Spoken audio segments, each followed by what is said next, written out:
ঝিনাইদহের শৈলকুপা উপজেলার নাকল গ্রামের বিস্তীর্ণ মাঠ জুড়ে কেবলই সবুজ ধানের চারা। কয়েকদিন আগে রোপণ করা হয়েছে আমন ধান। এরই মধ্যে আবার ধানে দেখা দিয়েছে মাজরা পোকার আক্রমণ। এতে দিশেহারা হয়ে পড়েছেন কৃষকরা।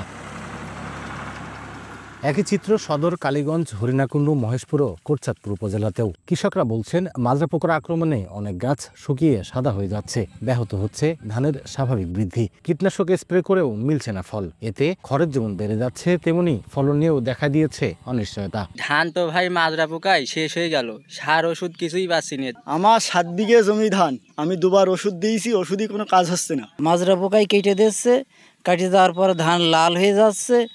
আমরা কোনো এর বিধি ব্যবস্থা খুঁজে পাচ্ছি না। এবার মাজরার পরিমাণ খুব বেশি, গড়ে লেগে খাইয়ে যাচ্ছে, মাছ কাটি ফেলা দিচ্ছে। কৃষি বিভাগ বলছে, পোকার আক্রমণ থেকে বাঁচতে নিয়মিত পরামর্শ দেওয়া হচ্ছে কৃষকদের। আমরা কৃষকদের মাঝে লিফলেট বিতরণ করেছি, এছাড়া পার্চিং সম্পন্ন করেছি, এছাড়া কৃষকদেরকে নিয়ে উপসহকারীর মাধ্যমে উঠান বৈঠক সম্পন্ন করেছি। পাশাপাশি আমরা মাঠে যাচ্ছি, দেখছি যে যে পরামর্শ প্রয়োজন আমরা সেদিকে দিচ্ছি। জেলা কৃষি সম্প্রসারণ অধিদপ্তরের তথ্য মতে, চলতি মৌসুমে জেলার 6 উপজেলায় 1,04,000 হেক্টর জমিতে আমন ধানের আবাদ হয়েছে, যা থেকে ধান উৎপাদনের লক্ষ্যমাত্রা নির্ধারণ করা হয়েছে 5,64,139 মেট্রিক টন।